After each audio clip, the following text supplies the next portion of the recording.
Washington football. Woo!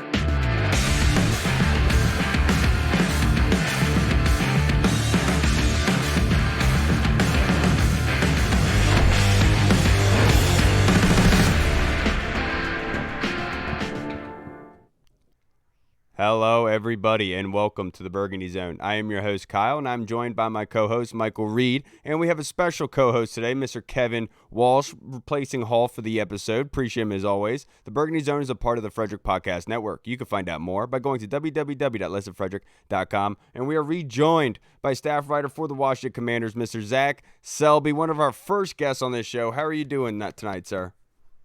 Doing okay. You know, it's Combine week, so I'm glued to my TV and taking vigorous notes and watching a lot of people in their t-shirts and shorts just running 40s, jumping high, jumping far, doing a lot of bag drills.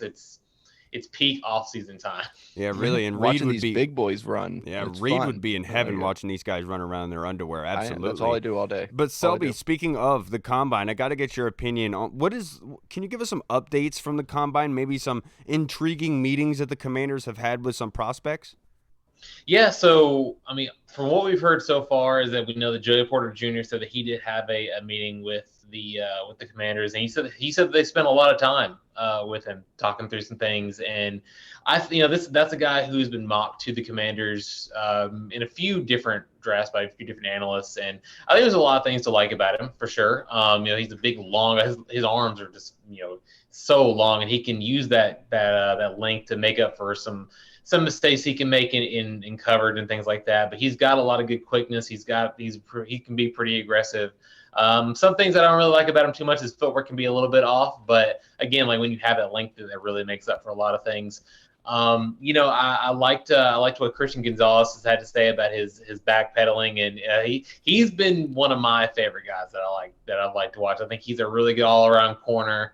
That I think Washington could really use. I don't know if he's going to be there at 16. I think his stock is rising pretty high. Yeah. But I think the defensive linemen, you don't want to spend too much time on them in terms of paying attention because the Commanders already have their defensive linemen set up. So, but I think cornerback, I think there's going to be some interesting players there.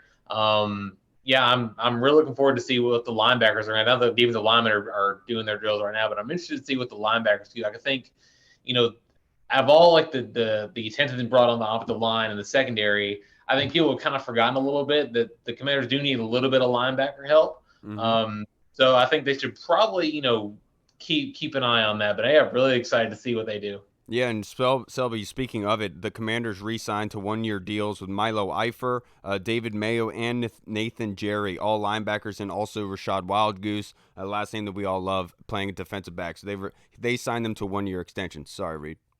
Oh, yeah. And I mean, you mentioned corners earlier. A lot of mock drafts have the Commanders taking a cornerback. What do you think that they are looking for, though? Do you think that they're we talk about Joey Porter. He's predominantly an outside corner. A lot of these guys pegged to go in round one generally are. Do you see, except for Devin Witherspoon, who can kind of slide inside, do you see them kind of targeting somebody who can fill in for Bobby McCain and kind of play that nickel role? Or do you see them thinking that outside corner is actually a need?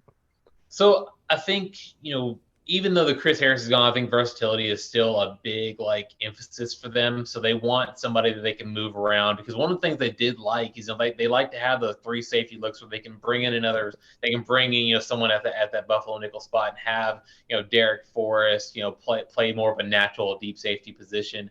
I would say that's what they're looking for based on the players that they have available, because a lot of the players that they have right now, they can be moved around in different spots. Which is one of the reasons why I like Christian Gonzalez so much, is that he can move around in a lot of different places, and he can play. He's done a lot of man stuff, but he can do a lot of zone coverage things too, which is, as everyone knows, that's what Washington normally runs, is a lot of zone concepts. So it's not going to be too crazy of a transition for him if he were to be drafted to Washington, where he plays in a predominantly zone system. Yeah, Gonzalez actually said today on his presser that he can play nickel and he can play outside, which is great to hear. I believe it. Yeah. Dude's a freak. Yeah. All right, Kevin. So sitting at 16, there's just so many options that are available to you. When you're sitting there, you got basically four options. And I just want to get your opinion. sitting there, A, B, C, and D. A, do you want the best player available? Do you want the best available O-line or defensive back? Do you want to move up for someone special, like a Joey Porter, like making sure that the Steelers don't leapfrog and take him? Or do you trade back and get draft capital? Because it seems like it's just a bunch of guards falling back, and I'd rather take a tackle at that point moving forward. So out of those four options, which one do you look forward to? It's interesting you mentioned trading back, because I was listening to someone the other day say that like they don't really believe outside of the top 12 players, there's not that much difference between 13 and 48. So you can probably get the same value out of you could in the second round as you could like late in the first. I think they need to find probably the best player available at one of the positions that they need the most.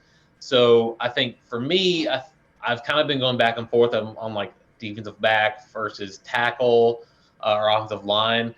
I am tending to think you go defensive back because I believe, this tackle class is pretty strong. I think offensive line in general is a pretty strong group. So I really think you could probably find someone in the second or third round that could really help you out a lot, whether it's either as like a depth guy or maybe a potential starter on that route. I just think you still need to bring in some depth at corner, because when Benjamin St-Juste was out, it showed. Like it was, and Christian Holmes did his best. I think he still has a pretty good future with his team. Danny Johnson did well too. Danny Johnson did well. He always does well whenever he's in there. But I really think they need to find another starting caliber corner that they can bring into the rotation. So I'd probably say the best DB available. And I'm not even sure that you'd have to trade up to get Joey Porter Jr. I think a lot of people are fascinated with like his metrics, but I do believe the fact that Christian Gonzalez is rising. Some people are probably want to take some of these top tackles, but I think he might fall to 16. It's not. I don't think it's likely that he'll fall, but there's a shot that he could just miraculously fall to you at 16. I don't think it's unrealistic to say that. Yeah, and it's really funny you talked about the first-round grades on a lot of these guys. You talked about 13th. Because I listened to Martin Mayhew's press conference yesterday. He talked about how last season there was a lot of trade talks leading up to it. This year, not so much, which kind of is an indicator on how things are going. But Selby, big news, Eric Bieniemy getting hired as the offensive coordinator here, really captivating everyone here in Washington. His influence, obviously you being in Ashburn, you're not like in the daily activities, but just talk about his influence with the organization since he's been here. Obviously he hadn't had a chance to talk football with these guys yet. Really, the extent of what we have is that press conference. Right. And from what I'll say, like I had about 20 minutes with him one-on-one, and I came out of that just fired up, like ready to go, because you can tell this is a guy like he speaks with a lot of purpose in everything that he does. And, some of it is a little bit of a buzzword sort of thing, but I think he absolutely believes a lot of what he says. And I don't think it's a guy that's going to lead you astray. You can tell he's a guy who has a championship pedigree. Like he's a guy who's been there. He knows what it takes to be successful. He knows what it takes to win a championship.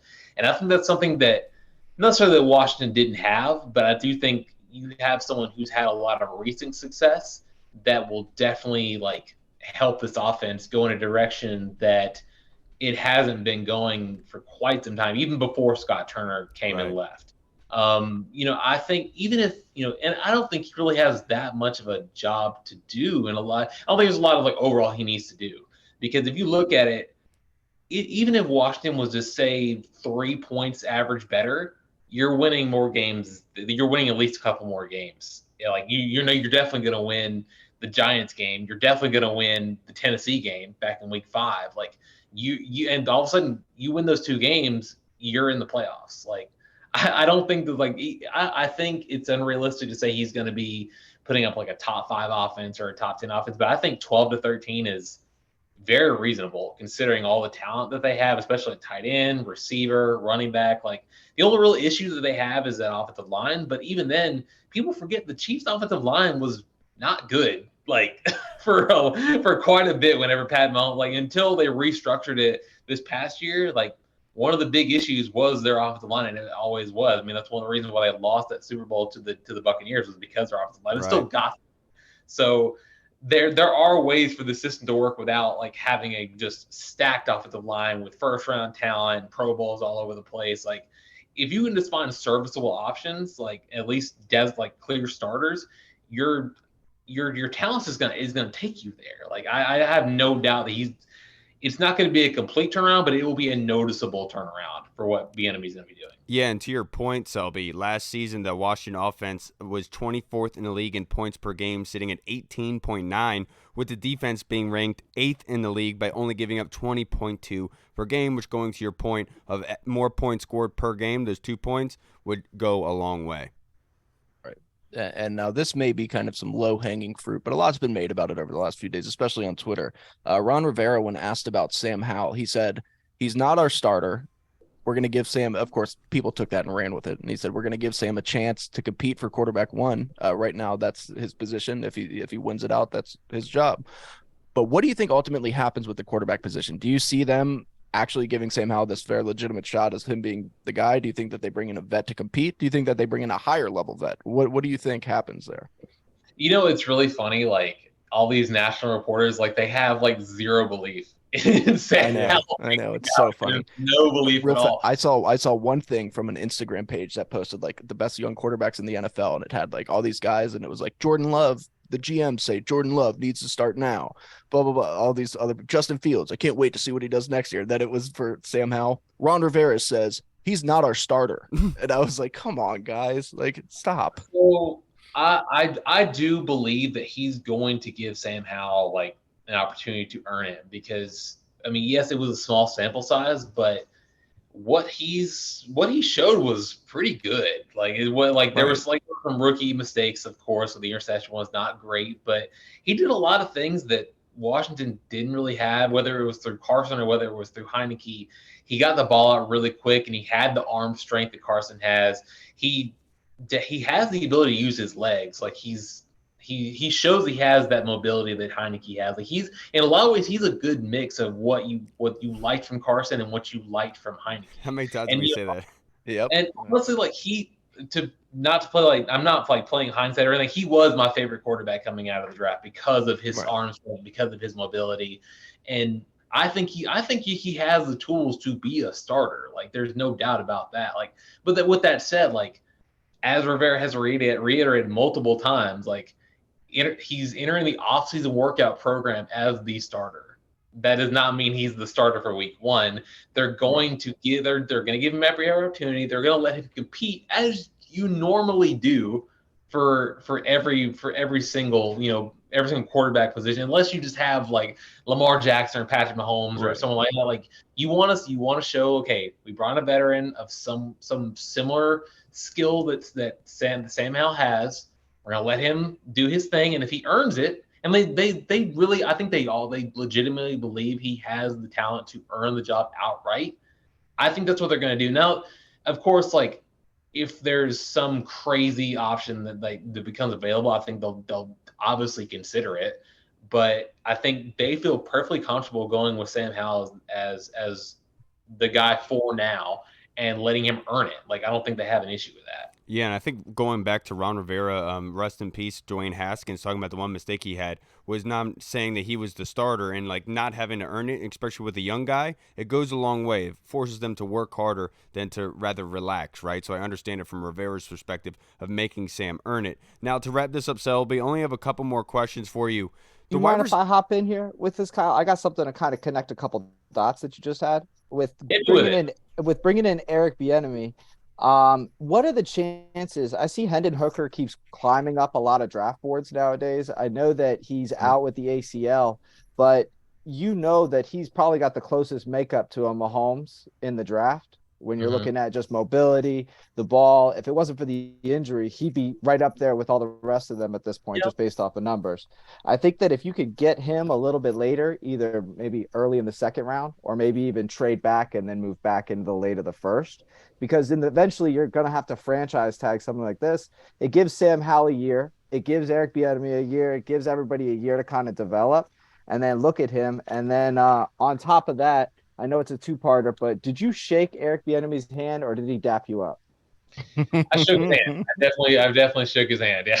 Oh, yeah. Okay.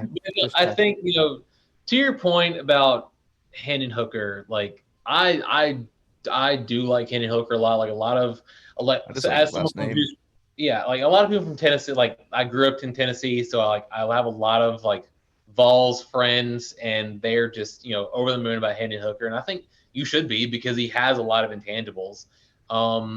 My only thing with like him with Washington would be that it would go against basically everything that they've said. Like Rivera, like the vet backup.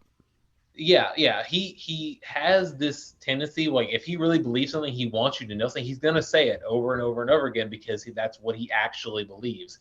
Now, I mean, obviously, like I think there would be some rare occurrences where like they would have to supersede that. So like I mean, somehow like this would never happen. But if Bryce Young was at 16, like obviously like that's like you'll change that. But like I really do believe like they're gonna stick with Howell. I think they're gonna stick with a veteran backup because if you go with a young guy, like you're gonna have to redo all this stuff, and then you're just competing with a young guy. And I think they want to give Sam a legitimate shot, and I really do think they have I know they were high on him last year, and I know that if they needed a quarterback last year, they probably would have taken him earlier. So I think someone is going to get a phenomenal player in Hendon Hooker. I don't think it's going to be Washington. I agree with you. Now, to wrap this up, I only have a couple more questions for you. But the wide receivers coach, they interviewed Greg Lewis, who is familiar with Eric Bieniemy, and that there hasn't been any update as of late. Have you heard anything about the wide receivers coach? No, I haven't. All I really know is that he was reportedly interviewed. But I think this is really what everyone has said. The Bieniemy is going to have a lot more say in terms of what the offensive staff is doing. And he's going to go with some players and some coaches that he knows. So we'll see what happens with it. I was sad to see Drew Terrell go, but I know like he's getting a really great opportunity like with the Cardinals. Yeah. So like I'm not going to bemoan him for that. We're all about getting better opportunities in the NFL. Like whether you're me or you're a coach, like you're all about that. So we'll see. I'd imagine we'll get some news soon, but in terms of when that will be, it's really anybody's guess. I got no you. offense, Selby. I hope you never get a better opportunity because I want you here with us forever. Okay. As terrible as that sounds. Yeah. Last question I have for you, or second question I have for you. Cole Holcomb, we talked about the linebackers being thin. You talked about being kind of like an underrated need. Cole Holcomb is somebody who still needs a deal. If you were to put eggs in a basket, 0 out of 100, what would you put in Cole Holcomb returning? That's a good question. Personally, to me, I would love to have Cole back. So I would say they do like him. I think they do like what he has. He has a very good skill set. He's a very good tackler, obviously. Top-notch mullet.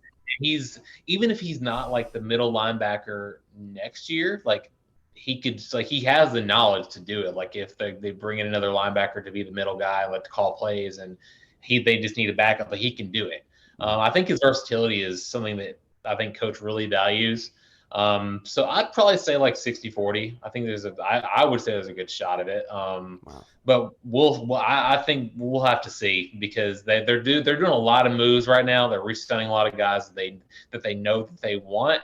And who's to say like there could be something more coming down the pike? I think him getting injured kind of gives them a little bit of time with that. I don't think like they have to be so immediate and trying to outbid for somebody like that because even then, I think, Del Rio even said it during the season, like even a couple of years ago, he wasn't getting the pub that a lot of like some of the top linebackers were, and he was playing just as well as them. So he may be someone that like maybe just teams just haven't really thought of that much, but if that's the case, Washington will get a tremendous value out of him. My man, I absolutely love it. I'm trying to read between the lines currently, but I have to ask you this last question. Let's just say similar thing, eggs in a basket, 0 out of 100. Which year would you expect Cam Crow to get an extension done? This offseason or next offseason? That one I really can't answer because I have no freaking clue. Like I can speak from what I would like. I would definitely if I were Ron Rivera and Martin Mayhew, this is a guy who is very valuable to your defense. But well, I mean, or he has proven that he's had a piece and he's been valuable. But I that's tough to say. Like it really is. I'm trying to crack you, Selby, and you make it hard for me. I mean, honestly, we have we know almost nothing about the Deron Payne negotiations. We know absolutely nothing about him, whether they're even happening or not. So. Right. I got you, Selby. Well, I can't thank you enough for joining us again, brother. It's always a pleasure to be able to speak with you. Hopefully you go and enjoy your night. Stay busy. We always appreciate the work that you do for the Commanders and letting us know about all the info, brother. Have a good one. Yeah, no, I'll say I have got my my Combine notebooks. They're coming out this week. You should have another one tonight. Covering all the underwear Olympics. There we go. You can see some of the fastest 40s and the farthest broad jumps. So you'll get all of that sometimes tonight and throughout the week. Man. Who do you think would be the biggest steal at slot just to fill that Bobby McCain role? Someone on a day 3. Who would be something you looked at? I looked at a couple people when I was looking at this, and I just kind of want to get your opinion. There's a guy out of TCU, Tomlinson, and then there's also Brian Murray out of Virginia Tech. So the guy Tomlinson, he was at the Shrine Bowl, or I don't think he played, but I know he was a guy that I really wanted to talk to because I liked what he did on film. I wonder if the other safety from Oregon, Bennett, I think his name is. I think he played a lot of deep safety in the Shrine Bowl, but I'd be curious to see if he could play closer to the line of scrimmage, because I did like what he did in space. I liked the way he tackled. So I would see possibly him. But again, I'd be more curious to see if he could play in the slot, because that's playing deep safety, playing the slot, obviously very different things. Yeah, exactly. And that's a lot of what Bobby McCain did. Selby, I can't thank you enough, brother. Yeah. Have a good one. Thank you, Selby. Take it easy, y'all. Brother. All right, everybody. We just spoke with the man, Mr. Zach Selby. And you talk about NFL bloodlines. Travius Hodges-Tomlinson's LaDainian Tomlinson's nephew. Oh, is he really? Wow, that's gold and bloodlines right there. But before we get into our fan questions and our next guest, let's talk about our prospect breakdown. And Reed, if you want to go first. Nah, I don't feel like it, dude. Don't have my dog costume for this. You know what I'm saying? I wish you did, because that was a hit, man. I'm going to do it again. You just don't worry. But yeah, I've seen a lot of people do mock drafts all over Twitter and stuff. And one name that's came up a lot lately, and it makes sense after the Bobby McCain release, has been Brian Branch, the safety/nickel corner out of Alabama. He's listed at 6 foot, 193 pounds. He's a very versatile defender. He's somebody who can play safety. He kind of played that role in Alabama where he's a safety, but he's predominantly a nickel back. So basically the same role as Bobby McCain. And he played very well. He did a very good job in coverage. He didn't have a lot of interceptions or really plays on the ball. I think he only had 2 passes defense. Yeah, that's what it's 2 passes defense and 2 interceptions. Did have 52 tackles, however. So that's something that you really want from somebody playing inside. So he's a versatile defender. He seems to be very good against the run. Like I talked about alluding to his tackles. He seems to have a very high football IQ, as most Alabama prospects do. But if you want to be concerned about him, he doesn't really have, outside of that set nickelback / corner or / safety role, I don't really know if you can really use him in any other way. And I mean, the ball production, again, it's concerning, and he seemed to be a lot better in zone than he was in man. But that's something that, I mean, like I said, if you're going to be playing inside like that, I mean, if you find out how to use this guy, he can be very effective. So he's definitely somebody that I think could come in here and play a big role. And I do think that he could actually be an upgrade over Bobby McCain. I think he has more potential. And I really like the way that he plays. Yeah, and he's an attractive guy. And that always bodes well for me in the draft. It does. So. It's funny because I'm on the same wavelength. I went through safety/defensive back, and I looked at Shamari Connor, the safety/corner from Virginia Tech. He's 6 foot, 205 pounds. In his senior season, he had 49 combined tackles, 3 pass deflections, didn't have any sacks, didn't have any interceptions. But this guy, in his senior year, is used a lot in the free safety role, rolling over top, staying in the box as strong safety, but also being used at nickel. He was used predominantly at nickel in his junior season when he had 68 tackles, 3 pass breakups, 1 interception, and 2 sacks. Much more used in an attacking style format. And so if you're looking for somebody to kind of really do what Bobby McCain did, I think it's Shamari Connor, and especially if you're looking in late rounds. Right now, he's projected as the 42nd in his positional ranking. So given that, he's going to be more likely in the later rounds of the draft. This is a guy who has very clean and smooth hips. He faced against Zach Kuntz in the red zone, who's 6'8", 250, played it perfectly. I did a film breakdown on Shamari Connor yesterday. So if you want to follow along with this breakdown, go look on Twitter at the Burgundy Zone. Just type in Shamari Connor. It will come up. He played him at the goal line, smacked the ball at his hands as the ball was being delivered. Wasn't early with it. But the biggest gripe with Shamari Connor is his tackling ability. Yes, he had 49 tackles, but he does at times, he doesn't break down his stance, and he hesitates a little bit. He does not do well in making tackles consistently, I'll put it that way. So that's something that he can get better at, and that's something that we've seen somebody like Derek Forrest coming out of Cincinnati, much more of a free safety, was not that great of a tackler, has obviously gotten better at it since he's been here. So somebody like Shamari Connor could obviously help this team in a big way when you're trying to replicate what Bobby McCain did. I think Shamari Connor can do everything that you would need him to. All right, now let's move to our fan questions, and this one is from the Colonel, Kevin. He asks, Cole Holcomb is ranked number 50 on the list of free agents. Will he be back in the Commander's uniform in 2023? Out of necessity, maybe. There's just too many good free agent options not to at least put your hat in the race. Like, you've been looking at the linebackers for Washington, and I know Jamin Davis is really popular, but outside of him, Cole Holcomb's he's a guy. He's a jag. He's just another guy that's out there. He's filling his clog. He does his role. He's that white player work, which workaholic, gym rat, hard worker, bring his lunch pail kind of guy. That's who he is. Sick mullet, but he's not going to pop off the screen. That's why he's the 50th ranked player out there. When you have players out there like Von Miller, you got to at least get, not Von Miller, Bobby Wagner, Tremaine Edmonds. You got players out there that can really change the face of the defense. The fact that you're going to be moving away, trying to move Daron Payne and his contract, you're going to lose a little bit of that depth on that cheap depth on the D line. You're going to have to make up for it on the second level. I mean, if you're going to be upgrading the secondary in the draft, I think it's more important to go after a high caliber free agent. Cole Holcomb will be a very late free agency add if they're keeping him at all, and it's probably going to be close to a vetman. Yes, that's where I'm looking at. He is very productive in the tackling aspect, but the injury is concerning, especially when you're looking at long term. I do find it kind of questionable about the signings of Milo Eifert, David Mayo, and Nathan Jerry. Maybe that kind of is telling us something about what they plan on doing at linebacker. And I was very surprised to hear Selby say 60-40 with Cole Holcomb. I thought he was maybe going to go with like 80-20 of him returning. The fact that he's saying 60-40, I think something might be coming down the pipeline. Maybe somebody of Bobby Wagner or Tremaine Edmonds of that sort. And hopefully that sort of thing would happen. But that being said, I do think that Cole should come back because he's not going to command that top dollar. I mean, as of right now, Washington has $16 million in cap space after tagging Daron Payne, releasing Carson Wentz by McCain, is sitting at 16. So a free agent acquisition middle line, that's going to be expensive, and you have to retain other guys as well. So that's where I'm kind of looking at this saying, are they going to only pay a big name free agent to come in at linebacker,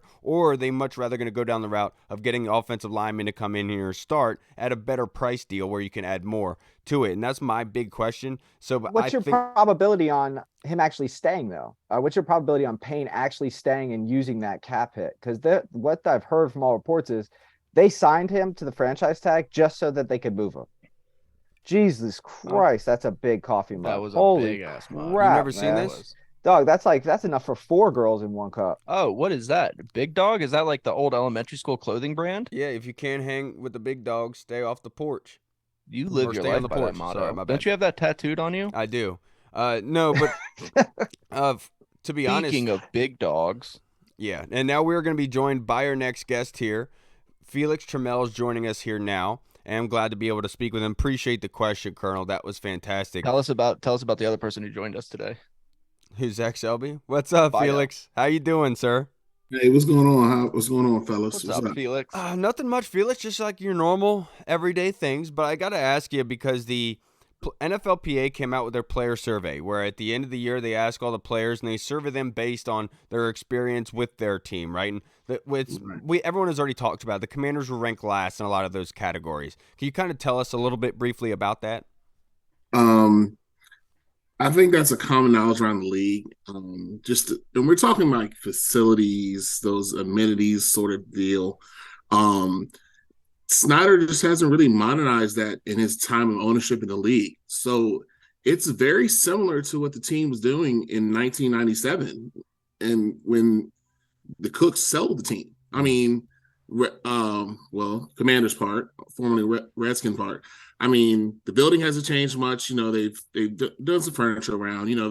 They've done some things with nutrition that's gotten a lot better. But a lot of the way the team has been run has been like it's been run in '97, which at the time Washington was a top 10 franchise in the league, so it was run like that. But things have changed, and so I think the way the athletes are coming in now, because you look how they're treated in college. I mean, these top D1 programs, they treat their football players, I mean, better than most pro leagues. So they're coming from that sort of stuff. So if a kid goes to Alabama or goes to Georgia, or Texas, or Notre Dame, they're in 5-star hotels, they're flying charters, they have their own nutrition stuff, and they expect it in the league too. So I think Washington has just been stagnant on that, and I think that's what that report shows is that in 2023 they're far behind in that type of deal. When you see a team like maybe Dallas or Minnesota, and you see all these amenities they have, their facilities, all this sort of stuff, it's very similar to what the kids coming from college get. So I think that's what that report really shows, is that not much has changed since '97. Right. And I'm sure we're going to get back into the whole the report that came out, but I just need to ask somebody, you're a fella who's plugged in, who's in the know. Do you think it's true Snyder really won't sell to Jeff Bezos? Where there's smoke, there's fire. Right. He doesn't, but at the end of the day, $1 Million Man, everybody's got a price. I'm trying to tell you, the $1 Million Man, Ted DiBiase, was spitting life facts. Yep. We didn't know it as kids. Everybody has a price. And I follow soccer too, and they're talking about this in England with Liverpool and Man United, who are two of the biggest franchises in the world. And they're like, well, I don't want to sell now, but if someone comes for $8 billion, they're going to sell that team. So like, like at the end of the day, I mean, businessmen at the end of the day want to stay rich. So, I mean, there's some personal animosity there, of course. Snyder has a lot of blame for the Washington Post whatever. But at the end of the day, if Bezos comes with $6.5 billion on the table, and it's cash, it's all right. It's not hedge funds and brokerage groups. It's cash. You're going to take that, and there is some truth to that. But at the end of the day, if the price is met or anywhere near that price, and it doesn't necessarily have to be the $7 billion that's been floated out. Honestly, $6.5 billion in cash, and I know we're talking as like it's chunking, but $6.5 billion in cash, and any owner's going to take. Right. It's not all that much money. It's not. Wasn't Bezos the only one that said 6.5? Harris is coming. Everybody else is saying 5.5. So basically, he's offering a whole extra billy.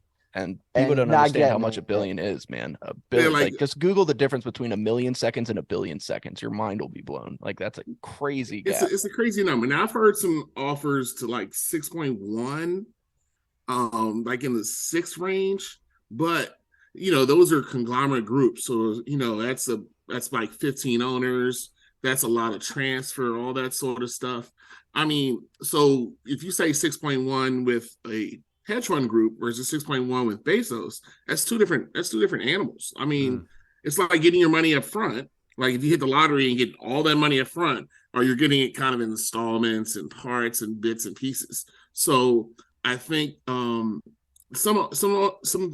offers have gotten to around 6, but I think it's somewhere in that 5.8 to 6.2 range, which isn't bad for someone who paid less than $1 billion for the team. I mean, that's investment. Well, he definitely doesn't invest in the facility because since he bought the team, he's put 5 times as much money into his boat than he has the facility. It's a great boat, though, to be fair. He bought his yacht. It's the second best boat in the league. That's what I hear. The yacht was Fred Smoot said second. He said, so his yacht was $180 million. Snyder put $30 million into the facility back in 2013 and hasn't done anything since. So it's a joke. The only thing you've done is the roof on the indoor facility because it was essentially the old bubble that the Superdome had, and one of those snowstorms came through and tore it up, and they had to put a new one. But that was just because. And he claimed insurance. He didn't even pay for that. Well, and I will say this. I personally worked at Ashburn at Redskins Park when they redid the locker room. They redid the offices. No, it wasn't. They redid all that, but it was like the locker room was more like cosmetic. They didn't do anything to the weight room or anything like that. Right. But it was said back then that they had one of the worst facilities in the league, and this was them trying to upgrade it to do better in that aspect. But obviously, it's still lacking. So we cheated. Right, to an extent. As a Raiders fan, we had the worst facility in the league. We would go up to a college. We had the absolute worst facility, and now we have the best. You have to invest in the team, and you have to think about moving it when you need to. You know, you got to get out of Landover. You got to get into a place where you're going to develop the land, get back into DC. I mean, I would hate for it to be in Virginia, but if that's where they're going to give them the land and the facility and the access and the roads, it's just nobody knows. It's a nightmare in PG. It's a nightmare getting in and out of that stadium. There's nowhere to develop at that point. Imagine how much money you have to push to the politicians just to be able to build in DC. But Felix, to wrap this up, I only have a couple more questions for you, sir. Mm-hmm. I kind of want Martin Mayhew had a presser yesterday at the Combine, and I thought it was very telling. I thought Martin was very open about everything. Can you give us some bullet points that you took away from that? I think for the first time in a couple of years, there's an actual plan and direction from everybody. And a lot of times we would hear a direction from Ron that didn't quite match up with someone else, that didn't quite match up with that. I see a direction. I think that's the biggest thing I took away from it. And the second thing, I think there was some transparency, some inner thought, some inner reflection after last season of, okay, the way we've tried about this the last couple of years hasn't worked. And, you know, we kind of we kind of make this quarterback, we kind of want that. No, let's redo this and do this the right way. And I think that is the biggest thing I took away from it, is that there's a vision. And as a leader, you're trying to find a vision of a team. And we see these teams that have up and came, like you see Buffalo. Buffalo's had the same vision for years, and we see where it's taking them. And, you know, you can say Kansas City and you can throw all those type franchises out there, but there was a vision. And so now, first time when I heard Mayhew yesterday, I heard a vision that, okay, this is kind of where we need to go. This is how we need to get there. And it's a we thing. It's not, I think this, and then someone's going to do contrarian. So I think that's the biggest takeaway. And I know us as fans don't want to hear that per se, but at the end game, that's the best thing to hear, is that there's a collective vision for the franchise, whatever it may be. And I think for so long, we've heard bits and pieces and quick fixes and, you know, fix a flat and we haven't done it the right way. So I think hearing that from Mayhew, I think there's been a lot of reflection, an honest reflection from the leadership of this team that, hey, that ain't work. And we threw away a golden opportunity. All right. So I think that's what I heard out of Mayhew yesterday. Yeah, and it's crazy to see where Washington is right now. Just looking at Martin Mayhew and the company, they look like a real team. Essentially, is how I came away from that presser. Like, this is how you're supposed to operate. It wasn't how long ago that we had a huge controversy with Scott McCloughan not being at the Combine with Bruce Allen, just to show you how far Washington has come. Actually, acting as what was it they said about Scott? They said that he was at his grandma's funeral. Yeah, they said nobody likes you after she died or something. It was probably an Irish wake, and everybody was trash. Probably that happens. Definitely was. Yeah. And now bit of a stereotype, but I'll let that one slide, Kevin. Felix, my next question for you: Daron Payne got tagged with the franchise tag. Obviously, I found the timing kind of questionable, because if you do the franchise tag before the Combine, doesn't that usually mean there's a long-term deal in the making? It usually does, but I think this was to show Daron that they're serious about keeping it. Okay. And I think you had to make that statement. Okay. So, boom, we're franchise tagging you. Let's work. I think that's what that signals. If there would have been a delay and we're going to think about it and teeter-totter, that's kind of saying, you know, you're not going to play ball. That's saying, hey, Daron, we want to play ball. Let's work. And so that's a salvo to him and his entourage and people that, hey, we want you here. Let's work on keeping you here. And Deron wants to get paid, but Deron also wants to do well. And he knows playing next to Jonathan Allen, the opportunities he has. So, you know, you go to a franchise and you're that guy, you're the focus. It's hard to focus on someone on this line. So make sure we compensate him because he's definitely earned it. He has earned every penny. But I think that's what it shows. It's like, hey, we're serious about, we want you here. So let's tag you now. Let's work. And I think that's good from the Commander side. Say, hey, we want you here. Let's do business. And it wasn't one of those ancillary tags that we had with Sheriff and with Cousins. It's totally different. It's a totally different field. They obviously want him here. Everybody wants him here. So I think that's just that announcement. Hey, let's work. Let's get this done. Yeah, let's do business. Something that when Reed hears it has a completely different meaning than Deron Payne. But my last question for you, Felix, before to wrap this up, Eric Bieniemy getting hired here as OC is obviously huge for this football team. They were a top 10 defense in the league last year. Obviously, lackluster on offense. We're hoping Eric Bieniemy is able to elevate that. One player that you expect to take a big step in 2023? If I had to say, none of the usual suspects. Cole Turner. And the reason I say that is being he was used out of position last year by Scott Turner. No one ever got to see his pass catching ability because he was used as a blocker. Remember minicamp? That's not who he is. Like it made no sense. I was frustrated watching it. I think there'll be ways that he'll be used as a receiver that is going to make him grow leaps and bounds. Will he be Kelsey? Absolutely not. There's very few humans walking that are Kelsey. Yeah. But can he be a very good tight end? Absolutely. And I think that's where offenses get that explosion from. Every good offense has a tight end that can, boom, make that play. And you're like, crap. You know, you got the receivers, got the running backs, without the tight end. So I think he'll be the one that's the sleeper.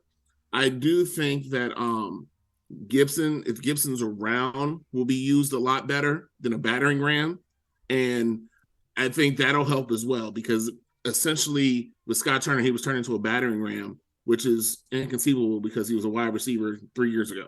Yep. Like that those two would be the ones I would expect to make the leaps. You know, Terry's going to be Terry. Jahan's going to be Jahan in that offense. You know that Robinson's going to be Robinson, but you have those guys that can be multiple. Let's actually have them be multiple and not be one thing. And that's easier to defend. So I think that's Gibson, if he's around, and I still think they may draft another running back, and Cole Turner, because I think Cole Turner will be used correctly as a lead receiving tight end and not a blocking third tight end. Music to my ears, Felix. Absolutely love it. Always appreciate you coming Mike on here. Reed loves tight ends. Yeah. That's why he collects balloons. One of my favorite things in the world. Absolutely loves it. Felix, I can't thank you enough for joining us, brother. Hope you have a good evening. Enjoy your weekend, brother. All right, y'all take it easy, fellas. Thanks, right, Felix. Until next time, Thanks, man. Jeff. Yep. All right, everybody. We just spoke with the man, Mr. Felix Trammell. Always It's super appreciate interesting. Felix. Oh yeah, Felix is awesome. But it's interesting because like remember leading up, I mean, really like the entire time Snyder's owned the team, all we heard about was like Washington. I mean, they're still one of the top 5 franchises in the NFL in terms of net worth. Like they're still worth a lot of money, and now it's like we can't get anybody to bid over $5 billion. It's like what's going on here? What are we doing here? I will make this point. After 30 years of ineptitude, of just disappointment with this football team, with an empty stadium, the fact that they are still worth $6 billion.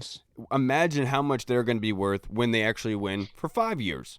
Let's just put that in perspective, which is probably a reason why Dan Snyder wants to hold on to a little bit and wants his price to go up, because he knows how much money this team will be worth when he actually leaves and lets the football people do their thing, because this guy is an absolute clown. Now, Do you think that buyers are worried about potential lawsuits against the team once reports finally are released? Apparently, he's asking for anonymity. Like he's asking to make sure he doesn't have any future goes against him, because whenever this does go to court, no matter how many years it goes, if Snyder's not owning the team, they have to go after the team because it's a corporation, LLC. They can only go after the corporation. They can't go after the original owner. So all these people have to factor that in. Like we might have to pay out $200 million to people to get this to go away and to move forward. And you got to take that off the asking price. That's a good point, Falker. I guarantee you, if Bezos gets the team, all of those things are going to evaporate. They're going to disappear. There won't be anything pressed by any government Is it official. Bezos or Bezos? I've always said Bezos. You say Oh. Bezos. Oh, It's B with a bozos. billion. It's B for a billion. And Yeah, I but it's saw Bezos, I right? saw when you were talking about the money, you showed me the M. So I guess you were trying to show me the money. Oh You're my doing, God. oh, it's a W. Oh, my It's a bad. W because Now- I like Hey, losers. gotcha. Let's wrap up this episode with a couple of our fan questions. This And one then I is got a question for you guys too. 225 about whenever Hold you're on. ready. This one is from Tim Towner in our Discord chat server. Reed, do you think we will start playing a more too deep safety look next year? And would you consider Brian Branch, the safety out of Alabama at 16? Would I consider him for sure? Yeah, I mean, I think you have to. Just based off of what you lost from Bobby McCain, we don't have anybody as of right now to fill in that position. But will they play two deep safeties? I don't know. The good thing about Jack Del Rio, and look, say what you will about the guy. The guy knows football. The guy's a fantastic defensive coordinator. He's a very riot. good. He is. Yes, he is. Well, and all of a sudden we can't go to the Capitol. You know what I'm saying? What the hell? It's funny though because I mean it's not funny at all. I don't know why I said that. He's really good at playing players to their strengths. So like we saw that this year, like when he made the best of what he had with 2 linebackers, 3 safeties, and he went and it worked out fine. We saw that 2 years ago as well with our defense when they were top of the NFL. Chase Young's rookie year, so I guess 3 years ago now.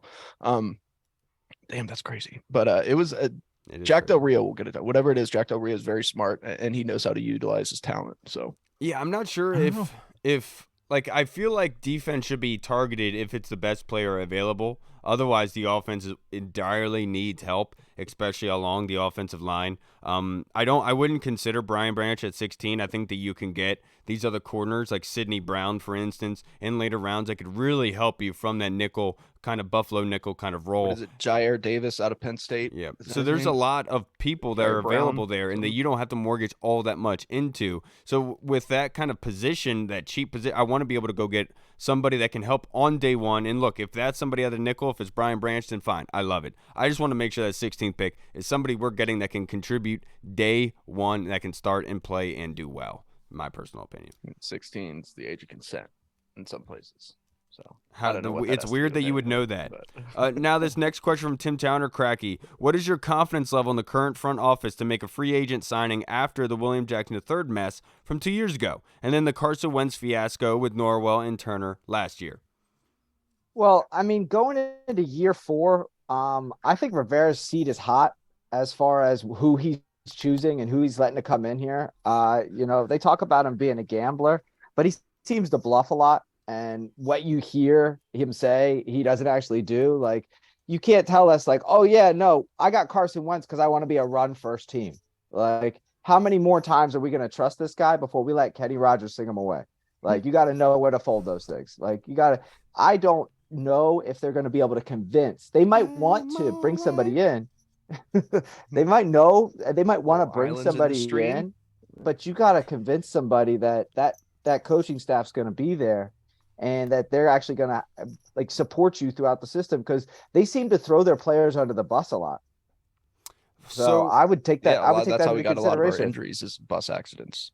Oh, No, I will say, Tim, I do trust them through free agency. They did well with J.D. McKissick, Logan Thomas, Charles Leno. They've done well in free agency. It's more of the top tier free agents that they go after. Obviously, William Jackson III was a mistake. So I'm not going to say that mistake stops my confidence with them, because they've also done well in other capacities with that breadth. Now, if we want to talk about a timeline, saying it was different people making those determinations, then yeah, I guess you could say I would question it a bit, but I do think that they go about free agency in the smart way. If this was the old Dan Snyder way of just paying top dollar to the best guy out there just to get ticket sales, then yeah, I'd be very concerned. But with the football people making the decisions, they all have the same vision, like we heard Felix say. I am confident that they can find the talent, be able to bring them in here, because just like life, dude, this is a learning experience for everyone involved, and we're all trying to get better. Just because one mistake does not mean that you are not going to be able to do it. You know what I mean? So that I learned that if they're coming from Carolina, they're coming here. Well, not anymore. Yeah, that seems to be. Well, no, we haven't proven that yet. That seems to be the. Well, now it's going to be Kansas City. I hope so. On offense, I'll take that'd be a gift. That'd be really good. That would be sick, because then somebody who's been Cracky's watching Raiders them don't have to develop. deal with them anymore. Thank God. No, but I have my whole thoughts on Matt Nagy really being the offensive coordinator last year, just because of how much I saw him involved. I thought, just with You watching him on the side, watching yeah. him on the sidelines, Nagy is in Mahomes' ear, and Bieniemy is just sitting on the side, is just standing. Was the quarterback's coach? Yeah, well, you saw the difference. You saw a big jump. You saw a big jump in what Mahomes got with Nagy there this past year. He probably had his best season. No, I mean, Matt Nagy. There's a reason Matt Nagy became a head coach. Like people always want to make jokes about him and say like he flamed out, but he's a very good offensive mind. Like let's not forget about that. Of course, yeah, he comes from the Andy Reid coaching tree, which everyone knows. If you're there, which is just crazy to me that was it his idea to draft Mitch Trubisky? Huh? Was it his idea to draft? That was Trubisky? Ryan Gase. I'm pretty sure that was. So he got stuck with. So he got stuck with Trubisky. Yeah, and then they got an underdeveloped field. Now, Kevin, this next question is from Brandon Reinbold, Meese21 in the Discord. Thank you, Brandon. Appreciate you, brother. Thank you, Brandon. Will the NFL survey affect free agents from signing with the Commanders? Money talks, bullshit walks. So, like, if somebody's going to be paid and they don't have any options other way, they don't care about the facility. I was watching the Pivot podcast with Ryan Clark, Tatum, Fred Taylor. And basically, there's players out there who they literally treat this like a job. They know exactly how much money they're making. Well, there's some players that are playing here to be the best. They want to be the best no matter what. They're going to go there. They're going to show up. Okay, I see what you're saying. And put the time in their off time. They're going to work a 12, 14-hour day and love what they're doing. Then there's other people 9 to 5. If you're not paying me, I'm not here. I got what you're saying. And if somebody's coming to Washington and ignoring, the facilities, if somebody trying to get better is not going to show up to a team with poor facilities and bad nutritionists and bad setups. They're going to go to a place that's going to develop them the most. So unless you're promising them that you're going to build a new facility, that you're going to invest in this practice, I don't think that the player that wants to be the best is going to come. But I think that you can pay somebody to come, and that doesn't mean they're going to be a bad player. It's just, what you're getting. You're getting somebody who's here for a paycheck, not somebody here who's trying to be the greatest of all time. Amazon facilities. No, how sick that would be. So many players would be like, I get my food delivered to me on a drone. Yes, please. I'll come here. Brandon, I will say this, like, think about it from a realistic standpoint. Yes, it is a hot topic of today, but no, I don't think it puts much stock into the free agents. If I'm going to put more stock into the free agents, so what would really bring them here or not, one, I'd say is probably the excitement of Eric Bieniemy, and two, it's fellow players advocating for him to come here. I'd rather go play with my boy, even though the facilities are crap. I'd rather go play with my boy because I'm comfortable. I know what's there. So I feel like there's more stock into that kind of stuff than it is the facilities and other things. Yes, that sucks, but I also think taxes has a lot to do with it as well. Being in this nation's capital, you're going to be taxed out the butt. And so if you have the choice, why would you come here when you go down to Florida and there's no income tax? And so or Texas or Nevada or like there's a lot of places out there where you can make a lot more money. So if it is about taking a check, you can get some more money elsewhere. Right. But I think that report hurt more teams like the Ravens. Like the fact that them and the Falcons were the two worst ranked strength conditioning coaches, and they also had the most injuries. So do you want to get injured? You don't want to go there. So you want to go to somewhere with a good staff. Look, I'm going to preface this by saying that the word allegedly, like you can allege anything and it doesn't matter. Like allegedly Washington has the best facilities in the entire NFL, I've heard, and I'm sure that's true to somebody. So I'll just say that to the free agents. Allegedly, Kyle murdered a guy 3 years ago. I don't know if it's true, but I'm sure somebody thinks that allegedly he's a murderer. I don't know. So I got allegedly he looks like Cypress from his Matrix. Phone's in my car. My car's open. Yeah, you're absolutely right, dude. Now this last question is from Scott absolutely Hartley. Right. You did murder a guy. Sick. No, I didn't. No, I had to answer. Sorry, Pat left his phone in my car. He's here to pick it up while we're recording right now. Now this also in your trunk and with ice packs all around him. He deserves it. It's my helper at work. Now this last question, Kevin. This is from Scott Hartley in the UK. Oi! Last minute question. Of the revelations in the ESPN article, what was the most eye-opening point? For me, it's the $1 billion debt and that Dan said, board meeting, why the F do I need that? Yeah, I didn't get that far into it. I kind of stopped after I saw that he didn't have the approval of anybody to take out the $55 million loan and that he paid himself $4.5 million to put the Redskins logo on his plane. So, there's just...